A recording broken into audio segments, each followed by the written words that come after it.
Chapter 1 Opus 1 Two-Buck Chuck and the Wine Snob. In 2005, I attended a small party hosted by Dan, who was my friend's boss. He was successful and liked the good things in life, like fine wines. His collection included wines that have reputations for being both delicious and expensive. A few of us got particularly excited when Dan opened a bottle of Opus 1 Cabernet Sauvignon. For those unfamiliar, Opus One is a fancy wine label located in the heart of Napa Valley and is considered one of the most prestigious and iconic wine brands. That said, it comes with an iconic price. When visiting their property, you don't buy wine, you acquire it. As a result, many collectors take pride in having at least one bottle in their wine cellar, pulling it out to impress guests. One of Dan's friends, we will call Bob, hadn't arrived yet. Listening to Dan speak of him, Bob was always running late. When Bob arrived at the party, after apologizing for his tardiness and giving a few cursory greetings, he made a beeline for the bottle of Opus One, pouring a glass for himself with great excitement. After taking his first sip, he exclaimed, "Delicious! I love Opus One." Bob was so happy I thought he would purr like a kitten. Dan replied, "You think so?" "Yes," he responded. "This is one of my favorites. It's so good." We all started to giggle. Bob knew something was up. Suspiciously, he took another sip and cried, "This isn't Opus One." "You just drank Two-Buck Chuck," Dan responded with a resounding laugh that was choired by all who were there. Bob was drinking the Trader Joe's wine label Charles Shaw. When it first came out, it was nicknamed Two-Buck Chuck because it cost $1.99. This wine differs from the kind you would bring to a restaurant, age in a cellar, or pull out to impress guests. Most of the time, it's immediately drinkable. It's what you would serve towards the end of the night when you don't want your drunk friends drinking your more expensive stuff. Also, I don't think employees at Trader Joe's have ever asked anyone buying their wine if they would like to acquire it. We emptied that bottle of Opus One soon after Dan served it. So, as a joke, Dan partially filled the empty Opus One bottle with this less expensive Cabernet. Having shared many a night drinking wine with Bob, Dan knew he would immediately go for the expensive one. And he was right. As Bob took his first sip, I stared intently at his face for any hint of recognition that it wasn't the wine he thought it was. As an enthusiastic consumer of luxury wine brands, I thought he must have known. Embarrassed, Bob soon overcame his humiliation after finding another desirable wine. Bob had two sips of the exact wine within a short time, with two different experiences. Since then, I have heard of other people who were duped in the same manner, who you would think should know better. In each case, the wine didn't change, so what did? Their perception of the flavors. According to dictionary.com, perception is the state of being or process of becoming aware of something through the senses. Was there something wrong with their senses? Making sense of our senses. I used to watch football all day, every Sunday. I loved it when John Madden would do a breakdown of the play. So, to help you see how perception works with the brain, I will break down Bob's experience based on my observations, although I am not as colorful as the late, great Madden. Bob walked into the party, rushed from the day, knowing that his friend would give him crap for being late. He could have been stressed or even distracted by his late arrival. As he neared the table containing the wines, he spied the Opus One bottle. His mind contains many fine wine experiences, including this wine. Also, in his bank of memories, he knows his host always serves the good stuff. He grabbed the bottle, poured a glass, and took a sip. A few milliseconds later, his experience matched the label on the bottle. A Cheshire cat smile on his friend's face, and the laughter of the other guests made him question what he had just drank. Bob's second sip of wine was different because it was more consciously executed, mentally engaging his perceptive senses. Why was there a difference between the two sips? Prediction. When I hear that word, I envision a weather person or a psychic.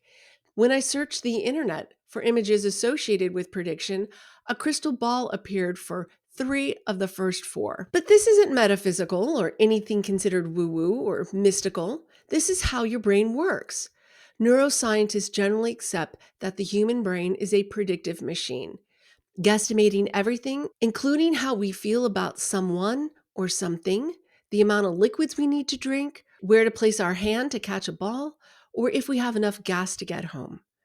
Our brains are constantly predicting the future. The idea of predictive processing for the brain started over 1,000 years ago when Hassan ibn al-Haytham, a Muslim medieval mathematician, astronomer, and physicist, explained the process of sight and visual perception.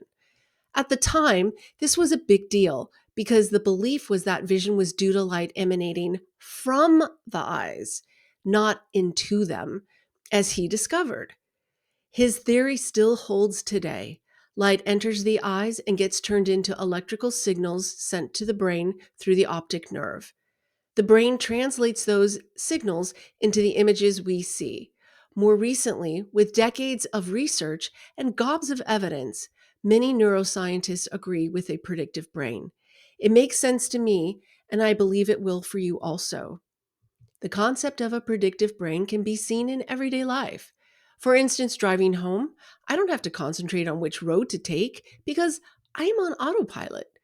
I can chat away or listen to an audiobook unless something unusual happens, like the person ahead of me riding their brakes, which requires my attention. Suddenly, I can't listen to the audiobook, or maybe I have to stop talking to my friend to concentrate on the poor driver ahead of me. Have you ever had the experience of driving home without thinking about it? If not, think of things in your life that you do on autopilot. Indeed, you don't have to think about how to wash your hair in the shower or put on clothes. You do them without thinking, unlike when you were a child. Watching children learn how to get dressed or tie their shoes, you notice it takes a lot of concentration and practice. Making mistakes like putting a shoe on the wrong foot or a backward shirt. Our brain reduces these errors for future predictions through making these mistakes. It's called learning. Reducing prediction errors in the future comes with our ability to identify and correct them, like the backwards shirt. Even pain can be a prediction of the brain. This is why, after a person has lost a limb, they can experience phantom pain. According to the Cleveland Clinic, experts believe phantom pain results from a mix up in the nervous system signals, specifically between the spinal cord and the brain. When a body part is amputated, the nerve connections from the periphery to the brain remain in place. The brain can misinterpret the information it's receiving or process the signals as the sensations of pain, even if the amputated portion has since been removed. The brain didn't get the memo that the limb was no longer there. One method to get rid of phantom pain is called mirror therapy. While doing movement exercises, you stare at the intact leg. The reflection tricks the brain into thinking there are two healthy limbs. Over time, the brain encodes this information. But this can happen without a hugely traumatic event like losing a limb. Many years ago, I found a friend's young daughter crying in the bathroom. She had just lost a tooth. My mind went to my personal experiences with losing a tooth, which were never painful enough to make me cry. It got me questioning why she was crying so hard. I'm so sorry, Erin. Are you crying because it hurts? Yes, she responded as tears rolled down behind her glasses. Does it hurt because you see blood? I asked.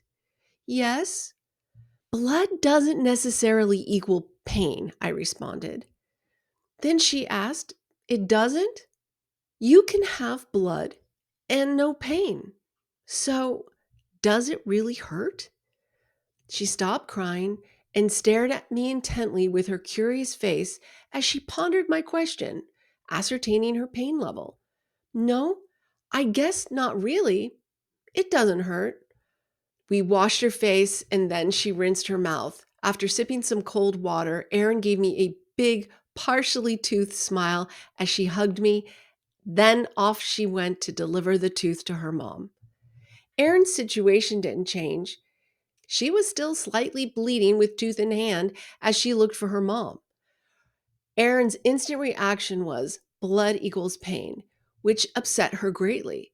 With conscious input, her brain could update the signals for her emotional and physical feelings.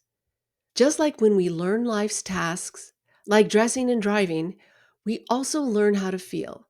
As children, we observe the behaviors of others and how they are named. Your father is mad because the house wasn't clean when he came home. You kids left your stuff all over the place. Growing up, my mom often delivered this kind of message. We feared making our dad angry, so we would pick up everything at the last minute. Every once in a while, he would perform room inspections. That was always so stressful. I got sick of the stress, and one day I finally told him that he gave me the room, so it was mine to do with as I pleased. That didn't go over so well as it was his house. The funny thing is, I brought this up recently to my 90-year-old father, and strangely enough, he doesn't remember doing that. On the other hand, my sister and I haven't forgotten. He apologized. If my father had only gotten upset once, it would have been insignificant. Because it was a regular occurrence, the feeling of fear stuck with me. Of course, we also learned positive expressions of emotions from both of our parents. The point is, these moments leave lasting impressions and are part of our emotional education. A senior study author and principal investigator at Columbia's Mortimer B. Zuckerman Mind Brain Behavior Institute, Daphna Shohami has some very keen insights about our memories and how they impact our behavior. Our memory is not an accurate snapshot of our experiences.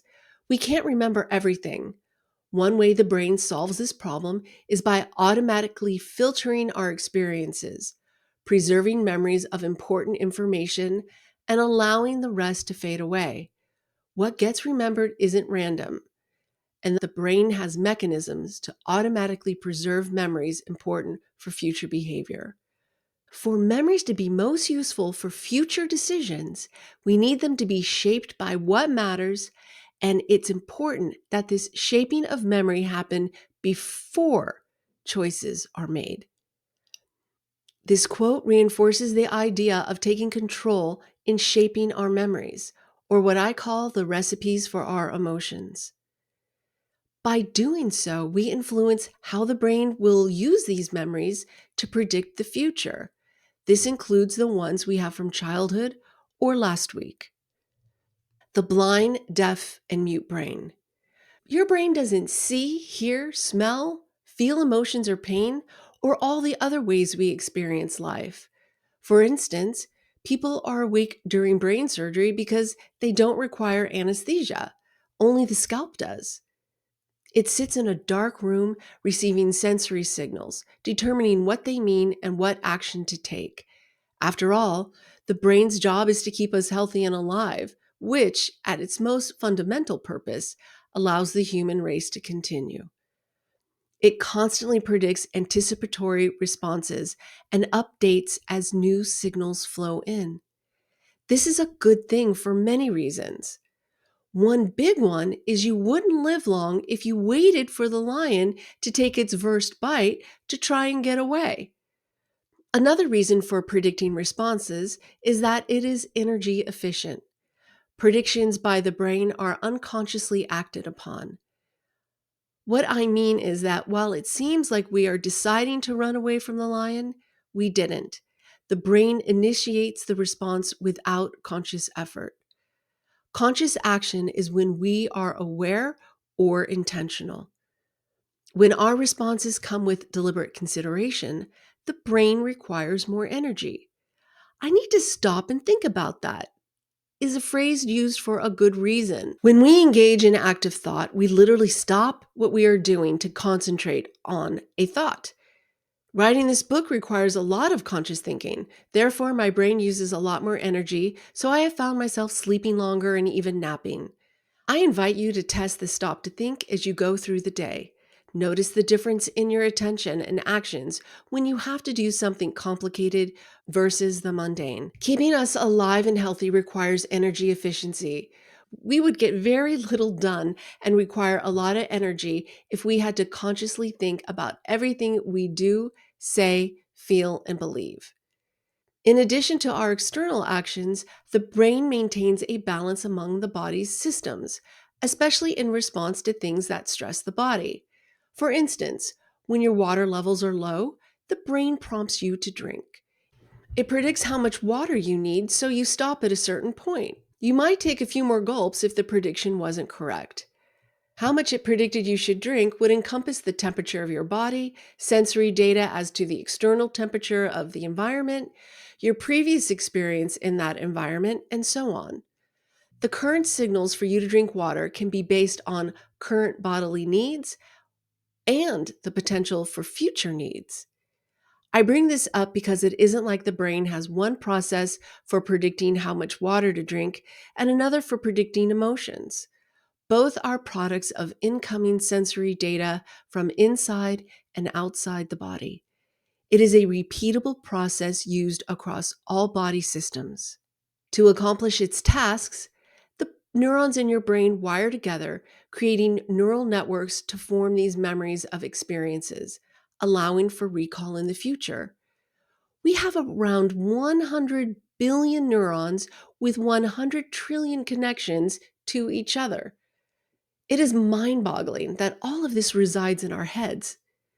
After these networks are created, the more they are fired, the stronger they become. Henry David Thoreau put it in a way that illustrates this beautifully. A single footstep will not make a path on the earth, so a single thought will not make a pathway in the mind. To make a deep physical path, we walk again and again. To make a deep mental path, we must think over and over the kind of thoughts we wish to dominate our lives. While this is a great visual, it isn't limited to thoughts. The pathways include actions, like riding a bike or playing a sport, behaviors, decisions, emotions, and feelings. Once a snake is a rope, it can never be a snake again.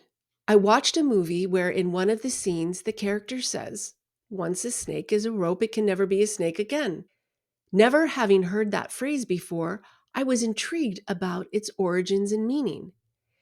It comes from a Buddhist story about a monk traveling on a narrow path on his way home to his village. He noticed something ahead that he couldn't make out.